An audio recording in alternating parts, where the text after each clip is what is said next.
Bonjour.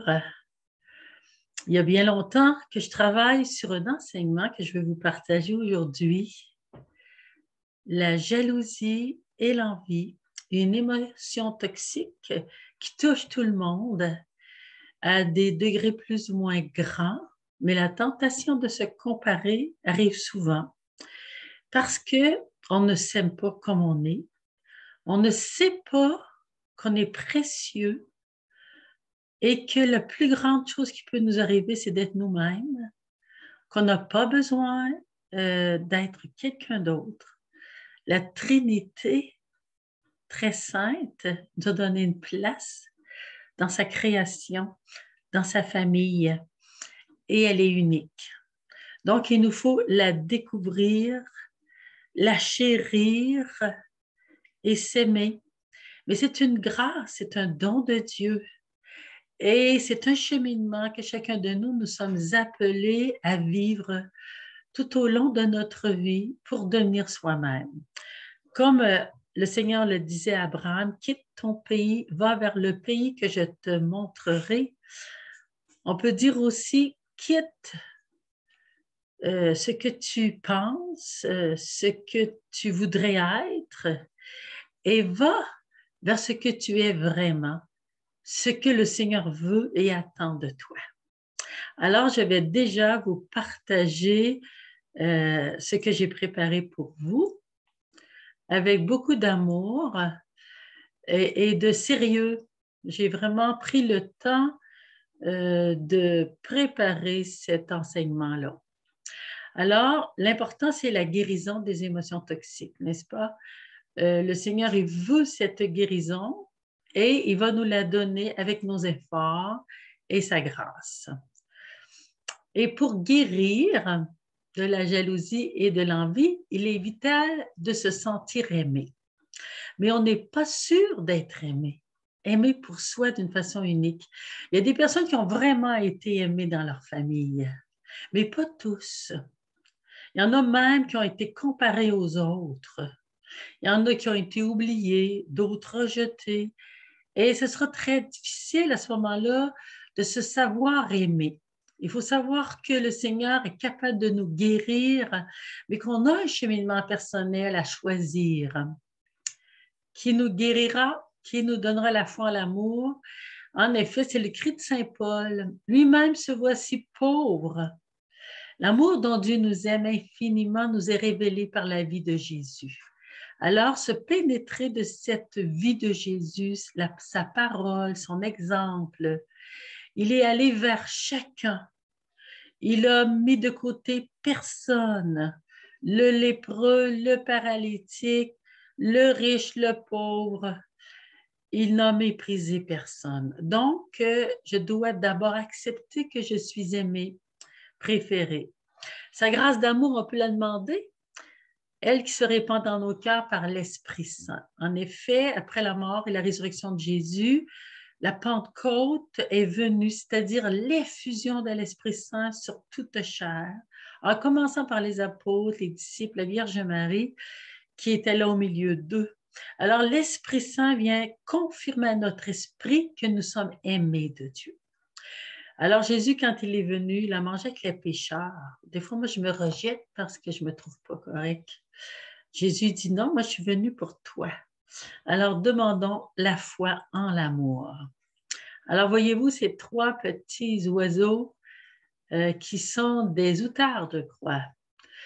Donc, je veux être libre, moi. Je voudrais voler comme ces oiseaux-là. Mais dans le groupe, la famille, j'ai de la difficulté à être moi-même. Il y en a qui sont eux-mêmes, mais ils ont aussi fait un cheminement où ils ont été accompagnés dès l'enfance par leurs parents pour prendre leur place et seulement leur place, pas la place des autres. Renoncer à la domination, à prendre tout. Alors, apprendre à partager dès l'enfance. Hein. Les parents, ils apprennent ça aux enfants. Mais moi, je ne suis pas moi-même. Pourquoi? Parce que je ne me connais pas moi-même. Je ne fais que suivre les autres comme un mouton. Ça peut arriver, ça aussi. J'ai plein de peur. Si je ne suis pas exactement habillée comme tout le monde, j'ai tellement peur d'être rejetée. Il faut que je suive la mode. C'est terrible d'être rejeté dans un groupe. Je dois donc suivre, mais je ne suis pas bien là-dedans. Je ne suis pas moi-même. C'est pourquoi je me compare aux autres. Je voudrais bien connaître mon identité, devenir ce que je suis. Dieu dit à Abraham, selon l'hébreu, c'est la langue hébraïque, là, que j'ai étudiée avec une dame qui nous a appris cela, va vers ce que tu es. Ils ont traduit, au lieu de dire va vers le pays que je te montrerai, ils ont traduit va vers ce que tu es.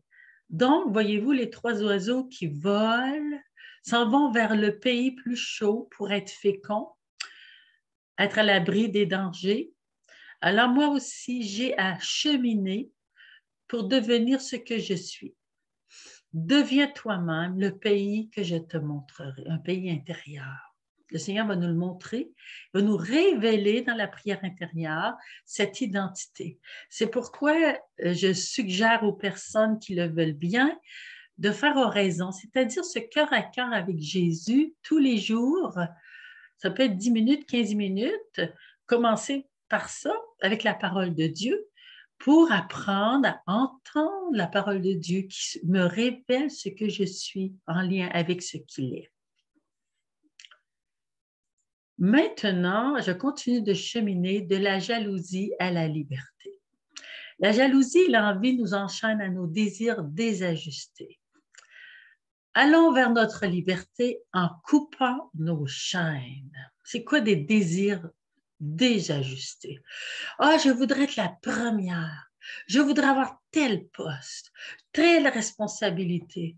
Ah, je voudrais briller, être une vedette. Des désirs désajustés. Est-ce que je suis fait pour ça?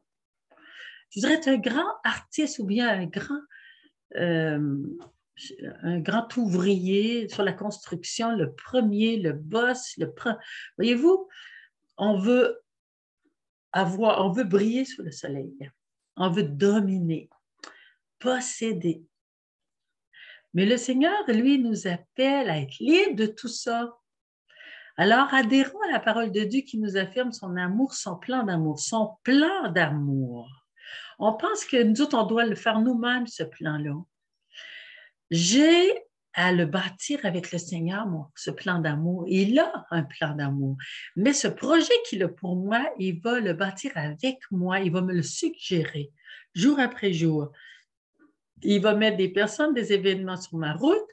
Et moi, est-ce que je vais les accueillir dans la foi, en l'amour de Dieu? Parce que tout concourt au bien de ceux qui aiment Dieu. Mais est-ce que j'y crois? Ou bien si je vais essayer d'éviter certaines situations, éviter certaines personnes, fermer la porte à telle parole qu'on me dit pour me montrer mon chemin. Le Seigneur ne va pas m'apparaître, mais il va me montrer mon chemin à travers les événements, les personnes, la parole de Dieu. Des fois, ça va être un prêtre, mais d'autres fois, ça va être un enfant.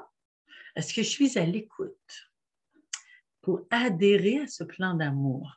Rien n'est magique. Alors, il faudra que j'apprenne à écouter, que j'apprenne à voir et ensuite à accepter, c'est-à-dire devenir responsable de ma vie et prendre ma liberté en main. C'est pas magique de devenir libre. Non, j'ai à prendre ma liberté en main, c'est-à-dire je suis responsable de mes choix. Et je dois apprendre à réfléchir. Qu'est-ce que je veux vraiment? Est-ce que je veux être heureux? Puis c'est quoi le bonheur? Le trouver. Hein? Il y a une chanson qui dit « Où est le bonheur? » Mais il n'est pas dans les choses compliquées. Hein? On va continuer de cheminer. Prenons notre envol. Le Seigneur nous dira, comme à Saint Paul, « Ma grâce te suffit. » Parce que les tentations vont venir de m'amener dans des projets irréels, dans des illusions. Oui, la tentation va venir, mais moi, j'ai à choisir. Voici un couple d'outardes, les oies sauvages du Canada. Ils peuvent être très heureux ensemble, en effet. Voyez-vous comme c'est beau, là. C'est le soleil, c'est le printemps. Ils ont de la nourriture dans le fond du lac, de la rivière. Mais qu'est-ce qui se passe? Je peux être aussi très malheureux avec un autre. Pourquoi? Si le mâle regarde ce que la femelle mange, il devient vindicatif. Il veut ce qu'elle a. Il peut aller jusqu'à la voler, la déranger, l'obliger à partir chercher ailleurs sa nourriture. Il a un problème. Il ne regarde pas dans son assiette. Il ne cherche pas là où il est et ce que la vie lui réserve. Il n'a pas confiance qu'il peut lui aussi être comblé là où il est. Il est centré sur lui seul et il va tasser les autres. Ça, c'est comme des petits enfants qui sont en apprentissage du partage. Le petit enfant regarde son petit frère qui vient de trouver un jouet très intéressant. Alors, le plus petit va foncer sur son petit grand frère pour l'avoir et la chicane va éclater. On voit ça tout le temps dans les familles. Et là, la maman doit intervenir. À la garderie, c'est la même chose. Apprendre à partager. Voyez-vous, c'est non, ton petit frère, il a trouvé ce jouet-là. Laisse-lui. Toi aussi, tu as d'autres jouets. Mais on est grand des fois et on fait la même chose. Alors, je ne me réjouis pas de la récolte de l'autre. Je suis jaloux. J'ai envie, je désire ce que l'autre a. C'est un grand problème. Le bonheur n'est pas dans la possession de ce que les autres ont, mais dans la satisfaction profonde de ce que l'on est, et ensuite de ce que l'on a, et du rôle que nous jouons. Car nous croyons à l'amour de Dieu pour nous, en tout. Quelle transformation hein, de l'enfance à maintenant. J'ai un grand cheminement à faire. Est-ce que j'arrive à être contente de ce que je suis? Alors, j'ai à me contempler en Dieu, regarder le regard de Dieu sur moi, qui me regarde avec amour. Lui, il est content de ce que je suis. Et moi, j'ai à apprendre à m'accepter tel que je suis. Continuons notre cheminement. Voyez-vous le petit bonhomme qui est là? J'ai dessiné une pieuvre. Pourquoi? Regardez les mains de la pieuvre. Elle essaie de posséder tout le temps. Elle cherche, puis elle va prendre des poissons, des crabes. Elle va essayer de posséder et d'amener à sa bouche tout ce qu'elle trouve sur son chemin. Ça ressemble, je trouve, à la maladie de la jalousie et de l'envie, qui sont des émotions si toxiques qu'elles rendent les personnes malades de se comparer aux autres, d'être toujours insatisfaites. Comme le roi Saül devant David, après sa victoire sur Goliath. On se souvient, hein, le petit David il était jeune, un jeune ado peut-être. Puis, avec la foi qu'il avait en son Dieu, il reçut la force de vaincre un ennemi très puissant. Puis il a protégé tout son peuple, parce qu'autrement, tout son peuple s'est devenu esclave des Philistins. Dans le fond, Saül aurait dû être très content de la victoire de David. Mais les filles, quand elles sont revenues de la guerre, les femmes se sont mises à chanter. C'est-à-dire Saül a eu ses milliers et David ses dizaines de milliers. Oh, oh, oh, la jalousie l'a pris. Alors, il a décidé de le tuer. Voyez-vous, on essaie de tuer la personne qui réussit à côté de nous. On la tue par nos paroles, par nos regards. On la tue par nos rejets. On la tue par notre amertume. Hein, voyez-vous le petit bonhomme ici? Envie, jalousie, amertume. Ici, c'est écrit « Il a plus de succès que moi ». Alors, la rivalité, la colère peut me saisir. Comme pour Saül devant David. Je ne suis satisfait ni de ce que j'ai, ni ce que je suis, ni du rôle que je joue, ni de ce que je vis. Saül voulait être tout. Il était le roi.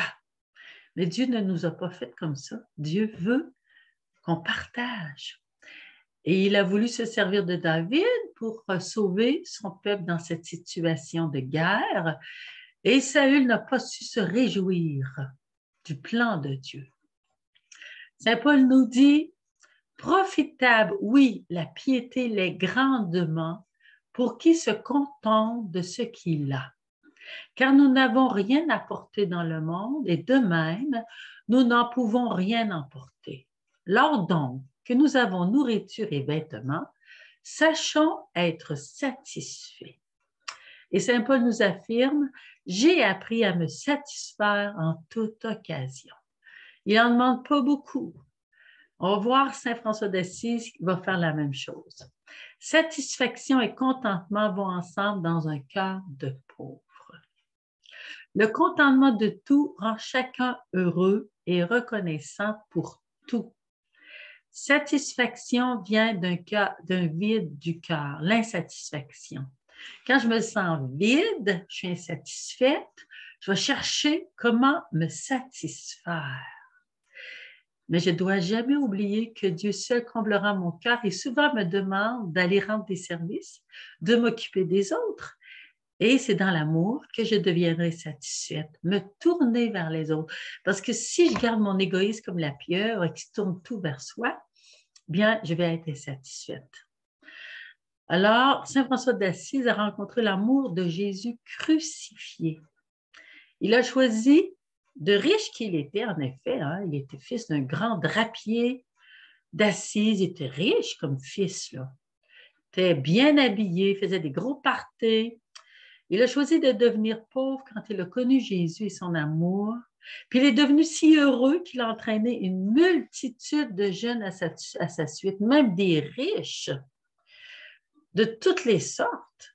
Il était reconnaissant pour tout. Il est devenu reconnaissant pour tout. Et il louait le Seigneur en tout. Peut-être que je trouve ça difficile, louer le Seigneur en tout. Je peux vous partager qu'à un moment donné dans ma vie, j'ai pris une feuille et tous les soirs, j'écrivais 5 raisons de louer le Seigneur en tout. Et j'en trouvais plein. C'est que si je sais écouter, regarder, je vais voir l'action de Dieu dans ma vie et je vais m'émerveiller. Dieu m'aime, il prend soin de moi, il prend soin de toi autant que de moi. Parce que nous sommes chacun unique pour lui, il est notre Père, nous sommes ses enfants et des enfants infiniment aimés. Donc, je n'ai pas à craindre, hein, mais j'ai à guérir. Donc, on continue notre cheminement.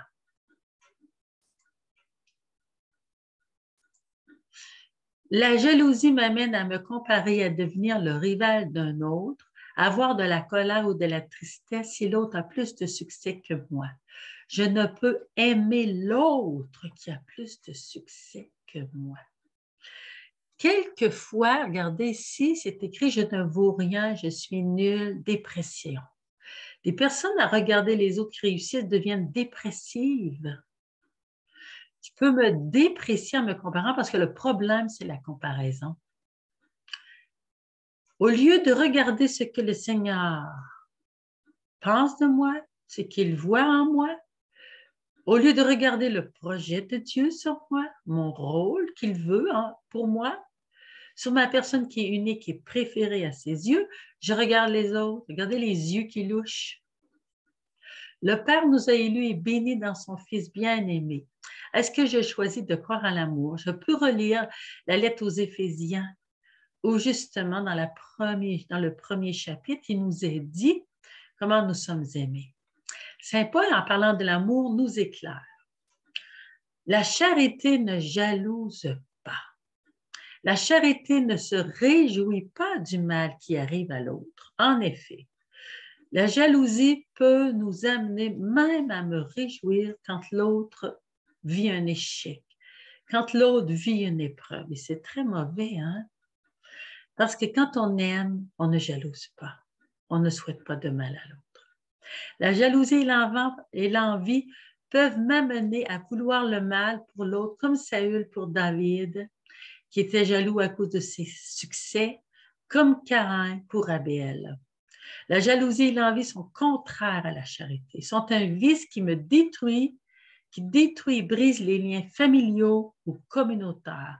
Dans des familles, en effet, peut-être dans ta famille, c'est arrivé, hein, des personnes qui deviennent jalouses et on a très peur que nos parents réservent plus d'argent dans l'héritage à un qu'à l'autre parce qu'on est jaloux. On ne se réjouit pas que nos parents puissent aider celui qui a plus de difficultés. On ne veut pas aider, on ne veut pas partager. Des fois, il y en a même qui s'arrangent pour être très proches de leurs parents pour avoir tout l'héritage ou presque tout l'héritage. Alors, c'est un péché grave que d'arriver à déshériter un frère ou une sœur parce qu'on veut tout. Des jalousies dans les familles, c'est terrible, des jalousies à cause des succès, à cause de l'argent. Souhaiter des sorts aux autres, vouloir qu'ils ne réussissent pas. Donc, le Seigneur, lui, il ne veut pas ça. La jalousie peut m'amener à vouloir dominer et à me révolter. Je veux dominer afin d'être apprécié. Je veux prendre toute la place et ne pas en laisser aux autres. Je suis incapable de vivre la synodalité. Qu'est-ce que c'est que ce grand mot? Voyez-vous, il est écrit en rouge en dessous parce que c'est un nouveau mot. Il n'est même pas dans le dictionnaire que j'ai regardé. Synodalité, ça veut dire marcher avec les autres, travailler en équipe. Je ne veux pas partager. Ça, c'est la subsidiarité. Par exemple, notre maman nous apporte une tarte séparée en 6. Puis là, il y en a un qui prend toute la tarte et veut la manger, lui tout seul, au moins manger la moitié. Mais la maman, elle l'a fait pour chacun, puis elle veut donner un morceau à chacun égal. Mais dans la vie, c'est la même chose. Est-ce que tu as déjà fait partie d'un groupe où vous avez dû partager les responsabilités? Est-ce que c'est arrivé que le chef a pris toutes les responsabilités puis te dit tout quoi faire, mais toi, tu n'avais pas de responsabilité? Est-ce que tu as eu un grand frère ou une grande sœur qui n'arrêtait pas de te donner des ordres? Et toi, tu n'as pas eu de rôle dans la famille? La subsidiarité, ça veut dire que je prends ma place dans le groupe et j'assume un rôle et je partage avec les autres leur rôle. Ils viennent m'aider, je les aide. Et c'est ça que Dieu veut. Il donne à chacun une place et un rôle. Et c'est très dangereux de vouloir être tout. Marcher avec les autres, ça veut dire je les écoute, je regarde ce qu'ils sont, ce qu'ils peuvent donner au groupe et ensuite, je marche avec ce qu'ils sont, ce qu'ils me partagent. Je travaille avec eux autres selon les qualités que le Seigneur leur a données et selon les défauts aussi. Et ensuite, je vais partager mes responsabilités. Je vais leur apprendre aux autres à en prendre. Des fois, ça prend plus de temps. Ou bien je me révolte car je n'accepte pas ma place, mon rôle, ce que je suis, ce que j'ai. Ça peut arriver aussi. Si je suis jaloux, je peux me fermer, me révolter. Je peux aussi, par jalousie, bousiller les projets des autres et ne pas les appuyer. C'est très difficile d'appuyer quelqu'un qui prend toute la place, je dois vous dire. Je m'oppose à l'autorité que je critique car ils ne m'ont pas choisi pour tel rôle, telle place. Je me dis, ils ne savent pas m'apprécier à juste titre. Mais est-ce que j'ai quelque chose, moi, dans ce qui m'arrive? Est-ce que je n'aurais pas un dialogue à vivre? Est-ce que je n'aurais pas à aller voir humblement la personne et entrer en dialogue pour dire, j'aimerais avoir un rôle, une place? Myriam et Aaron contre Moïse. Ils ont dit, Yahvé ne parlerait-il donc qu'à Moïse? N'a-t-il pas parlé à nous aussi? Ils se sont mis à jalouser le rôle de Moïse. Pourtant, Dieu a donné un très grand rôle à Aaron. Il était le grand prêtre avec ses fils. Il a donné aussi un grand rôle à Myriam, mais ils sont tombés dans la tentation de la jalousie et Dieu leur a donné des grosses conséquences. Vous pourrez aller lire cela dans le livre des Nombres au chapitre 12. La jalousie a une racine dans le rejet et l'amertume. C'est un trio. Ça, c'est important de le savoir. Est-ce que j'ai été rejetée? Est-ce que j'ai des petites racines de rejet dans ma vie? Est-ce que j'ai gardé de l'amertume sur certains événements? Est-ce que j'ai fait mes pardons à certaines personnes? Ou bien si je restais amère? Quelqu'un m'a fait de la peine, je suis amère, je lui en veux. Et je n'ai pas pardonné. Alors, ça va continuer la jalousie dans ma vie. Si je veux guérir, je dois aller visiter le rejet dans ma vie. Je dois aller visiter l'amertume dans ma vie. On peut aller écouter ces enseignements sur mon site pour arriver vraiment à guérir. Parce que la jalousie, le rejet, la jalousie prend sa racine dans le rejet. On va le voir plus tard. Si j'ai vécu de grands rejets, je pense que je ne suis pas aimée ni aimable. Je désirerai ce que mes frères et sœurs sont, ce qu'ils ont. Ils sont plus aimés que moi, eux, comme ont fait les frères de Joseph. Une tristesse profonde m'habite si j'ai été rejetée, soit du père, de la mère, d'un conjoint ou à l'école. Ça peut arriver que j'en sois encore triste. Il y en a peut-être qui sont déjà guéris. Mais si j'ai encore des tristesses, demandons à l'Esprit Saint d'aller visiter cela pour guérir, pardonner. Je peux devenir hostile aux autres ou écrasé dans ma personne à cause du rejet. Je ne m'épanouis pas quand je suis incapable de prendre ma place. Ça peut arriver, ça. Tellement rempli de peur. Aussi aller visiter les peurs, y renoncer. J'ai aussi un enseignement sur la peur. Je suis blessée, handicapée dans mon identité profonde. Un cheminement de pardon est devant moi. Une affirmation de mon je comme voulu de Dieu. Moi, je peux vous dire qu'un jour, j'ai fait un cheminement. Je vais vous parler face à face. J'ai fait un cheminement dans ma vie. Je me suis fait aider par une psychologue. Puis elle m'a dit, Monique, toi, tu as eu un surmoi assez fort et tu as besoin maintenant d'affirmer ton je. Ça ne voulait pas dire être égoïste. Ça voulait dire apprendre je veux telle chose. Par exemple, on me demande est-ce que tu préfères tel manteau ou tel autre? Il fallait que j'apprenne à dire je préfère le manteau rouge. Ensuite, est-ce que tu préfères tel travail ou tel autre? S'il me le demande, j'ai le droit de le dire. Et je ne savais pas le dire. Je disais n'importe quoi, ce que vous voulez. Mais c'est pas bon. Je dois arriver à dire ce que je désire, mais m'abandonner après. Si ce n'est pas possible que je reçoive ce que je désire, bien, j'accepte ce qu'on me donne. Qu'est-ce que la vie me donne à travers les événements, ce que Dieu me donne à travers ma vie. Voyez-vous, il a fallu que je fasse tout un cheminement où j'ai appris à dire je. Donc, vous n'êtes pas seul. Chacun de nous, on a des cheminements. Puis aussi, des fois, on a à dire non. Je ne veux pas telle chose. C'est aussi un cheminement. Parce que Dieu me veut libre dans mon identité profonde. Il veut que j'assume ce que je suis. Va vers ce que tu es. Deviens libre. Pour ensuite être capable d'accepter ce que l'autre est en profondeur. Sinon, je vais dominer. Je vais fuir la réalité, je vais mentir, je vais être hypocrite parce que je ne serai pas moi-même. On continue à cheminer. Donc, je suis incapable de prendre ma place, comme on dit. Dieu nous donne à tous un rôle, une place dans le corps de son Fils. J'ai beaucoup aimé cette lecture de la lettre aux Corinthiens, le chapitre 12-13. Dieu a placé les membres et chacun d'eux dans le corps selon qu'il a voulu. L'œil ne peut donc dire à la main, je n'ai pas besoin de toi. C'est un texte qui est long et qui vaut la peine d'être lu. On ne peut pas s'en sortir. Dieu vraiment, il veut qu'on soit un corps. Et dans le corps, il a mis des membres différents.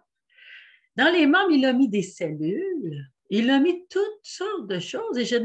Et maintenant qu'on découvre la richesse du corps, c'est ce qu'il y a de plus grand de toute la création, bien, chaque particule est importante. Si je me trouve très petite, de toute façon, l'œil, il fonctionne par beaucoup de particules différentes. Il a fallu qu'il y ait besoin de tout ça pour être un œil. Donc, pour qui je me prends si je dis à la main, je n'ai pas besoin de toi. J'ai besoin de la main et la main a besoin de l'œil. Si l'œil ne voit pas, la main va tâtonner. Donc, Joseph a été rejeté par ses frères. Il était préféré de son père. Ses frères étaient jaloux, tristes de son bonheur, amers au sujet de sa place. Cependant, Joseph s'est tenu debout dans l'épreuve et il a aidé ses frères plus tard. Lui, il avait été aimé beaucoup, Joseph. C'est vrai. Mais les frères n'avaient pas toujours été gentils. Ils n'étaient pas très obéissants à leur père, ni très respectueux. Alors, il y a aussi que Jacob avait préféré le fils de sa femme préférée. Ce n'était pas très juste dans la famille. Alors, des fois, ça suscite des jalousies dans une famille quand le papa ou la maman préfèrent un ou l'autre. C'est très important que les parents vous fassiez attention de donner l'amour à chacun. Bien que Joseph avait une onction sur lui qui était très grande parce qu'il devait sauver ses frères. On en reparlera. La haine peut même surgir dans le cœur des frères et sœurs à cause de la jalousie. Donc, Joseph a été rejeté de ses frères qui le haïssaient. Ils ont laissé la haine grandir dans leur cœur. Ça peut m'arriver d'avoir une tentation de haine vis-à-vis de quelqu'un dont je suis jaloux. Mais il ne faut pas la laisser grandir, il faut lui renoncer.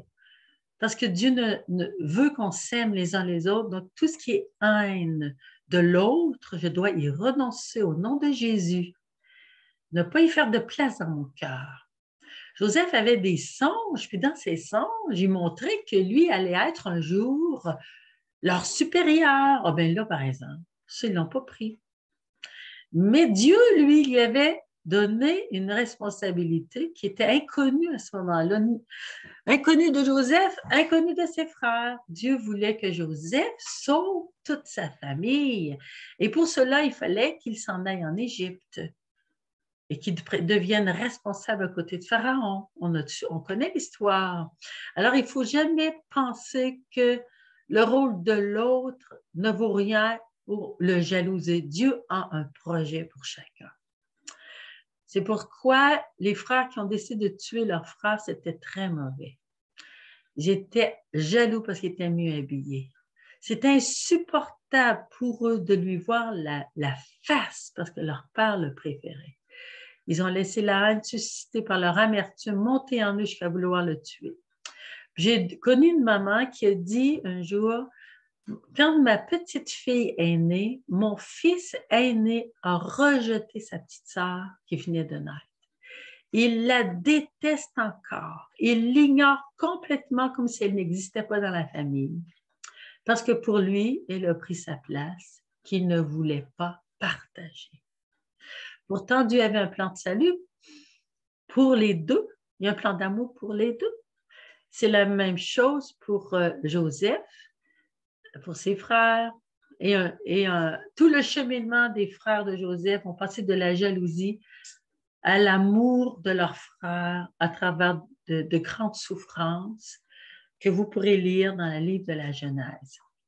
On sait bien que la Vierge Marie a été la seule immaculée. Je pourrais dire, je suis jalouse de la Vierge Marie immaculée. Mais non, elle a été immaculée pour nous, afin d'être la mère de tous et pour intercéder pour chacun de nous. L'envie, qu'est-ce que c'est? C'est un désir intense de posséder. C'est une passion qui torture le cœur et l'âme. Voyez-vous? Un vice capital disposé à faire le mal en nous. Je veux ce que tu as. L'envieux, il est triste. Hein? C'est un désir immodéré de posséder. On appelle ça la convoitise, la cupidité. Je te souhaite un échec. C'est terrible, hein? Envie, sentiment de convoitise, prise de conscience douloureuse, peine de ressentiment, pleine de ressentiment à cause du bien que l'autre a. Ça mène à la rivalité, à la vengeance, à l'amertume, à la haine, à l'hostilité. Pourtant, dans le commandement de Dieu, le 10e, que Moïse a reçu dans les 10 paroles qu'il a écrites sur les tables de la loi, c'est écrit « Tu ne convoiteras pas la maison de ton prochain. Tu ne convoiteras pas la femme de ton prochain, ni son serviteur, ni sa servante, ni son bœuf, ni son âne, rien de ce qui est à ton prochain. » Alors, le Seigneur a donner une bénédiction à tous ceux qui vivraient les commandements de Dieu. Il y en a 10 qui sont fondamentales, qui expriment son désir de nous voir, nous aimer les uns les autres, nous respecter les uns les autres. Et si j'éprouve de la tristesse devant le bien d'autrui, je peux y renoncer. Je peux avoir un désir immodéré de m'approprier ce que l'autre a, mais je peux y renoncer au nom de Jésus. Je peux souhaiter un mal grave à un autre, même une malédiction, un sort, mais je peux y renoncer aussi au nom de Jésus. J'ai un choix à faire. Je suis libre. C'est pas magique. Mais je sais que j'aurai des conséquences malheureuses si je laisse place à la jalousie dans mon cœur. Et je vais rendre l'autre malheureux. Pourquoi laisser la jalousie et l'envie entrer dans mon cœur?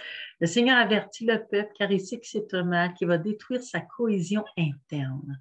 Ce mal est en nous comme une tendance tapie en nous qui veut nous faire opérer le mal.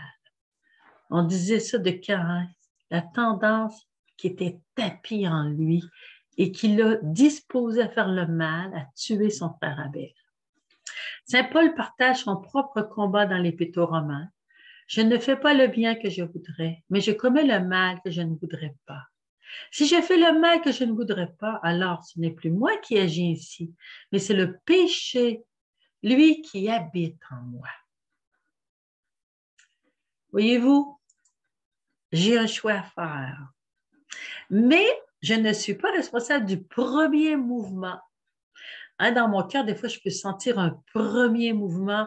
Je regarde la belle auto du voisin. Oh, je la veux. J'en veux une aussi belle.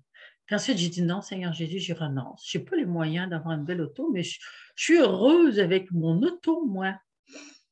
Telle qu'elle est, en tout cas, elle me rend des services. Je n'ai pas besoin d'avoir une si belle auto. Je regarde la maison. Oh, qu'elle est belle. As-tu vu le foyer, le beau jardin? Je voudrais la voir. Non. Premier mouvement. Je ne suis pas responsable du premier mouvement. Du deuxième, oui. Est-ce que j'ai besoin de cette si grande maison? Ben, c'est sûr que je n'irai pas ça. Mais c'est pas ça qui va me donner le bonheur. Le bonheur est dans mon cœur et dans l'amour que j'ai pour Dieu, pour les autres, pour moi-même. Le bonheur, il est dans la communion d'amour. Cherchez le bonheur où il est. Alors, ne pas laisser mon cœur être torturé, qui me délivrera? Une chose que j'ai comprise avec l'enseignement d'Henri Lemay, c'est que la jalousie, c'est une idolâtrie. Une idolâtrie, vous voyez, le petit bonhomme, il se met à genoux devant une petite idole qui ne peut rien lui apporter. Elle est morte, elle ne voit pas, elle n'entend pas, elle n'a pas d'oreille, elle n'a pas de main pour m'aider. Alors, c'est une tentation constante de la foi que la jalousie, qui est une adoration, comme si je divinise les personnes, les choses comme l'argent, le pouvoir, le plaisir, la race, le vedettariat, le succès. J'adore tout cela à la place de Dieu. Je veux telle personne. Je veux de l'argent, du pouvoir, tel plaisir. Je veux tel voyage. Je le veux de tout mon être. Ça s'appelle l'adoration. Et dans notre société, ce qui est très constant, on s'est mis à dire « j'adore ». J'ai adoré mon voyage. J'adore telle personne. J'adore faire du ski. C'est une habitude de notre société. Moi, j'avais appris dans mon enfance, quand j'ai fait ma catéchèse, que le mot adoration s'adressait à Dieu seul. Je dois mon adoration à Dieu seul. Pourquoi? Parce que l'adoration me fait me prosterner devant Dieu et l'admirer plus que tout, lui qui est au-delà de toute chose, le Dieu tout-puissant créateur. En plus, celui qui m'a donné sa vie sur la croix, qui m'a donné la vie, non seulement par ma naissance, mais par mon baptême, il a fait de moi son enfant. Dieu, il est au-delà de tout le créé. Dieu est Dieu. Et je me mets à rendre Dieu toute la création. Comme si j'attendais d'une créature qu'elle me donne le bonheur, la vie, l'être, qu'elle me rende ce que je suis. Mais la créature ne le peut pas. Donc,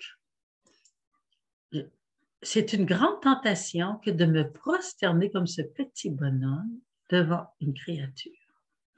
C'est une tentation. Faites mourir la cupidité, l'envie, nous dit saint Paul, qui est une idolâtrie. L'idolâtrie, c'est une tentation contre la foi. C'est diviniser ce qui n'est pas Dieu, c'est-à-dire une créature. Si tu préfères ton fils, ta femme à moi, dit Jésus, tu n'es pas digne de moi. Si tu préfères ton champ, etc., tu n'es pas digne de moi.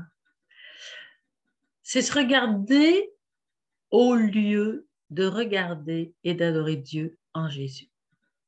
C'est vouloir posséder autre chose que Dieu. Et Sainte Thérèse d'Avila disait, Dieu seul suffit. Elle l'a appris par sa propre vie. Sainte Thérèse d'Avila, Saint François d'Assise ont appris par la souffrance souvent que Dieu seul suffit. Parce qu'un être humain comme nous sommes très fragiles, très tentés de posséder et de chercher le bonheur dans tout ce qu'on possède, d'être ce que l'on n'est pas. L'amertume, voyez-vous ici, la flèche de l'amertume dans ma vie trouve ses racines, un petit rond ici, dans la jalousie et l'envie. Alors, si je veux guérir de l'amertume, je devrais renoncer à la jalousie et l'envie. Je devrais me contenter de ce que j'ai. Je peux avoir de l'amertume dans ma vie contre moi et je m'abaisse, je me déprécie, je ne m'aime pas. Je peux avoir de l'amertume contre les autres, je me compare, je leur en veux, sont ce que je voudrais être. Je peux avoir de l'amertume à cause des choix de Dieu sur ma vie. Je ne les accepte pas. Alors, les racines de l'amertume sont dans la jalousie et l'envie. Et je suis responsable de cet état. Ce n'est pas les autres, là. C'est moi qui ai fait des choix. Peut-être que ce furent des choix inconscients, mais c'est moi qui les ai faits, même inconscients. Je me compare aux autres, je compétitionne, je juge la valeur d'une personne à son succès, à ses biens. Je juge sur les apparences, voyez-vous, Et Dieu, lui, mesure la valeur d'une personne à ce qu'elle est vraiment. C'est pour ça que le curé d'Ars disait, il y en a qui me montent au ciel, il y en a d'autres qui me descendent en enfer, mais moi, je ne me juge pas, je suis ce que je suis devant Dieu. Puis-je faire un autre choix responsable? Saint Paul se plaint d'être pris dans ce combat de la chair comme un homme à l'esprit charnel, aux émotions charnelles, mais il proclame que c'est Jésus-Christ qui l'aide. Ma grâce te suffit, dit-il, ma puissance se déploie dans la faiblesse. Donc, l'être charnel, j'ai fait un enseignement là-dessus dans mon site, vous pourrez aller l'écouter, il veut ce que sa chair désire et non pas ce que sa foi lui propose. Ce que la parole de Dieu l'invite à vivre. Alors, le Seigneur m'invite à être guéri de mon être charnel. Et Saint Paul donne un témoignage qui s'est détaché de tout, comme Saint François d'Assise, s'est détaché de ses titres, de ce qui faisait sa fierté devant les hommes. Il les a vus comme des balayures à cause de la connaissance de Jésus-Christ qui est mort et ressuscité pour lui. Donc, moi aussi, je peux faire ce choix, me détacher. Oui, comme disait saint Paul, j'ai une maison comme n'en ayant pas. J'ai une femme comme n'en ayant pas. Ça ne veut pas dire que je ne dois pas l'aimer, ça. Ça veut dire que je ne la possède pas. Tout ce que j'ai, je m'en sers, mais pas une possession qui me rend esclave. C'est ça que saint Paul veut nous faire comprendre. Alors, les portes d'entrée de la jalousie, la compétition, comme on l'a vu, je veux plus que l'autre. Le rejet, je me rabaisse. Le regard sur soi au lieu de sur Dieu. la haine de l'autre, ma comparaison continuelle. Alors, il n'y a pas de satisfaction ni de paix dans mon cœur si je reste à me comparer. Le Seigneur, lui, ne me compare pas. Puisqu'il ne me compare pas, pourquoi moi je serais en désaccord avec Dieu en me comparant? Dieu nous a tous créés différents. Laissons pas entrer dans notre cœur. Fermons les portes à la jalousie. Ensuite aussi, je peux couper les liens d'âme qui transmettent l'esprit de jalousie et d'envie. Voyez-vous, la lignée ici, peut-être dans ma famille, il y a eu des personnes très, très jalouses et quand je m'en aperçois, je peux couper les liens d'âme et chasser tout esprit d'envie, de jalousie pour qu'il y ait moins d'emprise sur mon âme et que je sois moins tentée. Parce qu'autrement, c'est vrai que je vais avoir beaucoup d'occasions d'être tentée parce qu'ils n'ont pas été chassés de ma famille et que c'est à moi maintenant de les chasser de mon âme, de mon cœur. Et parce que je choisis de suivre Jésus, je renonce à la jalousie et l'envie. Ensuite, j'ai des situations à visiter. Est-ce que moi, je vis des rivalités de femmes, de compétition? Parce que quand mon papa, il m'a aimé, éduqué, ben, il me comparait à une de mes sœurs, à un de mes frères. Est-ce qu'il a voulu que je sois autre que je suis? Puis là, les deux sœurs se battent, ou frères et sœurs se battent, parce qu'ils veulent avoir l'amour du Père. Le rejet est la racine de la jalousie et de l'envie. Voyez-vous, jalousie, envie, rejet. Il prend sa naissance ici. Le rejet du père, de la mère, d'un époux. Quelque rejet que ce soit, mais surtout les parents, l'époux, sont les plus profonds. Alors, ça cause une très grande insécurité affective, plein de peur. Alors, je vais rechercher à être préférée, je vais attirer l'attention, je vais être esclave, je vais vouloir être la première, je vais vouloir paraître pour être en sécurité affectivement. On voit beaucoup d'enfants qui sont comme ça. Alors, c'est très important de leur redire comment ils sont aimés, ils ont une place, ils ont un rôle, leur donner une place, leur donner de s'exprimer, les sécuriser dans ce qu'ils disent, dans ce qu'ils font, les complimenter sur ce qu'ils sont, comme si ça nous a manqué, nous, mais le faire pour les autres. Et si cela nous a manqué, bien, il faut nous le retrouver en Jésus qui, à travers la vie, vient nous aimer, vient nous dire aussi à travers nos amis, ceux qu'on rencontre, que nous sommes aussi quelqu'un pour lui. Voyez-vous, une autre situation à visiter, la jalousie d'un homme pour une femme ou d'une femme pour un homme. Alors, possession exclusive. Le jaloux, il veut posséder la femme d'une façon exclusive, il n'a pas confiance en sa fidélité, donc, comme une pieuvre, il l'entoure et elle n'est pas libre. Il peut même la rendre incapable de prendre contact avec les autres, il l'isole. Voyez-vous, elle est devenue isolée. Et il va comparer, si elle regarde un autre homme, un dépit envieux. Il va se dire, regarde, lui, cet homme-là, il est mieux que moi. Elle va l'aimer plus que moi. Et il devient très inquiet et douloureusement inquiet. Toute relation homme-femme qui se brise est aussi source d'allumage, de jalousie. Alors, je dois demander au Seigneur ma guérison parce que la jalousie, ça consomme tout, ça dévore tout. Même voir un psychologue pour étudier mes réactions et voir qui je suis. Une autre situation possible, c'est chercher l'appui d'un même homme. Ça peut arriver des rivalités de femmes. Hein? Il y a seulement un homme, puis voyez-vous, les deux femmes sont après lui. Des fois, c'est plus que deux femmes. Et on cherche l'appui d'un être humain. Alors, parce qu'on est insécure, c'est très important d'être libre, de devenir libre dans ces appuis que l'on cherche. D'abord, trouver notre appui dans le Seigneur, qui est mon roc, ma solidité. Et si un être humain me donne un appui, je bénis le Seigneur, parce que c'est lui, à travers cet être humain, je reçois l'appui du Seigneur, mais je ne dois pas être esclave des appuis des humains. Ils peuvent me manquer toujours. Le Seigneur est mon roc, il est ma fidélité. Je dois prendre appui dans le Seigneur. Je peux lire le psaume 90, le psaume 27 pour guérir mon cœur de ces attitudes. La compétition malsaine, hein? Saint François de Sales, justement, c'est l'anniversaire de Saint François de Sales aujourd'hui. Il nous dit, c'est le mal des mots entre ceux qui ont des bonnes volontés, qu'ils veulent toujours être ce qu'ils ne peuvent pas être. Hein? Ils ne veulent pas être ce qu'ils ne peuvent n'être pas. Ça veut dire, ils ne veulent pas être ce qu'ils sont. C'est une tentation d'évasion. Hein? Dans l'obéissance de la foi, je décide. Alors maintenant, je vais avoir la victoire sur ma jalousie, mon envie. Voyez-vous, l'Esprit Saint, il est au-dessus du petit bonhomme.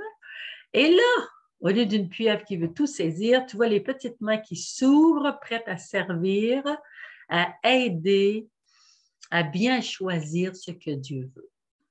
Alors, dans l'obéissance de la foi, je décide et je renonce à la jalousie, à l'envie, en croyant la parole de Dieu sur moi. En vivant la parole de Dieu, en lui faisant confiance, je vais entrer dans son projet d'amour sur moi. Voyez-vous la parole de Dieu? Je m'appuie, je choisis de m'appuyer sur la parole de Dieu. Et par la parole, je vais apprendre à discerner les attaques du malin. Je vais y résister et le chasser au nom de Jésus. Parce que c'est sûr que des tentations, on va en avoir. Mais la tentation, c'est pas, ça ne veut pas dire que je l'ai choisi. Je peux y renoncer et le chasser. En vivant la parole de Dieu, par la foi en la parole de Dieu, je sais que Dieu s'occupe de tous nos besoins en Jésus et par l'Esprit Saint. Je sais qu'il nous aime et prend soin de nous par sa providence.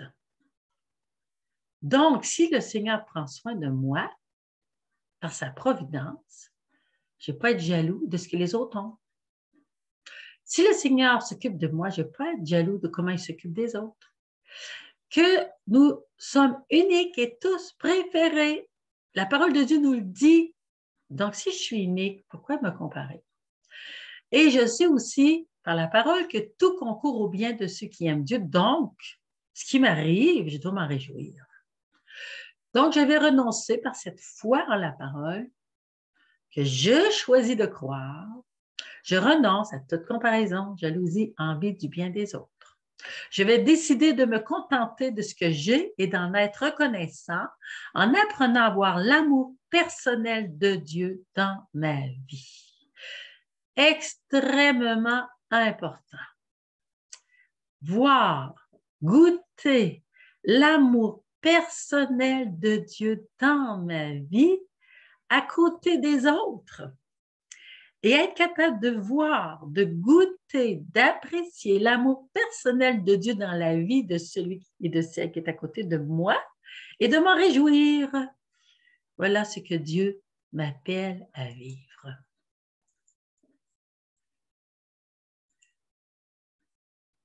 Je continue mon cheminement. On n'a pas fini. Je vais apprendre à partager humblement et à vivre dans la joie, comme Saint François d'Assise. La complémentarité. Hein? Humilité, complémentarité. Si je me fais petite, je vais être capable d'accepter les talents des autres, puis d'en avoir besoin, de travailler avec les talents des autres, de marcher avec les autres dans la synodalité. Je vais marcher avec ce qu'ils sont, ce qu'ils pensent. Ensuite, la subsidiarité, c'est-à-dire je vais partager les rôles, les talents, les paroles, les lumières avec les autres selon le plan de Dieu sur nous tous dans le corps de son Fils unique. Donc, avec mon mari, avec mes enfants, avec mes amis, avec ceux qui travaillent en paroisse avec moi. Je continue de guérir, là. Je vais me réjouir sincèrement du succès des autres, de leur talent, de leur vertu, de leur rôle. C'est une décision et une grâce que Dieu donne si on la pratique. Voici ce que Saint François de Sales dit dans ce livre aux sources de la joie. C'est qu'il nous arrive en effet de ne pas accepter notre vocation. Je pourrais dire notre rôle, ce qu'on fait, et de tenter de nous en évader. Est-ce la banale monotonie de la vie quotidienne qui lasse notre patience? Est-ce la grisaille terne de nos journées qui exaspère nos nerfs et nous fait rêver d'une autre condition où, dans une existence facile, nous aurions le sentiment que nous sommes à notre place? Enfin libérés d'irritantes servitudes, nous pourrions enfin goûter le bonheur. Rêve vain et dangereux. Travaillons au champ où nous sommes, où Dieu nous a mis. Saint François de Sales disait, quand on est évêque, on voudrait ne pas l'être. Quand on est marié, on voudrait être ailleurs. Quand on est consacré, on voudrait être ailleurs. Parce que lui, il accompagnait beaucoup de personnes. Et il s'apercevait qu'on n'était pas content de notre rôle, qu'on était tenté de regarder ailleurs. C'est pour ça qu'il dit, travaillons dans notre champ, pas dans le champ des autres. Je vais m'abandonner à la providence en m'acceptant tel que je suis, en acceptant les événements de ma vie. Ne semez point vos désirs dans le jardin d'autrui.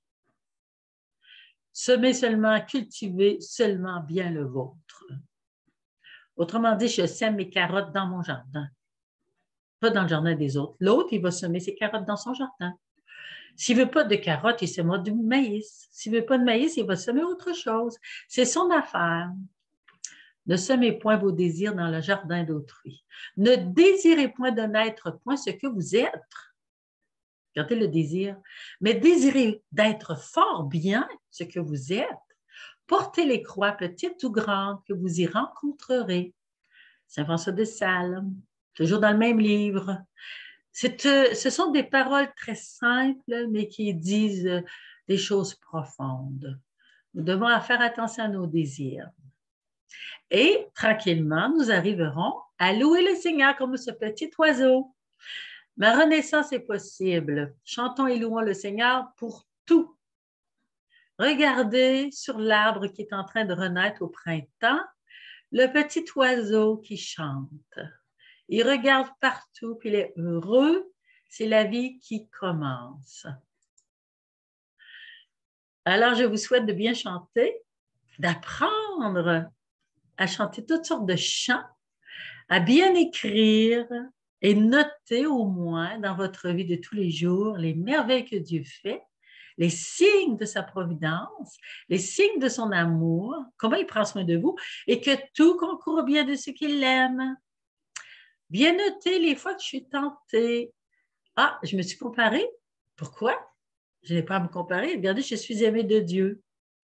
Alors, je te souhaite un bon exercice, surtout d'être heureuse de ce que tu es, de le devenir, de guérir dans ton cœur.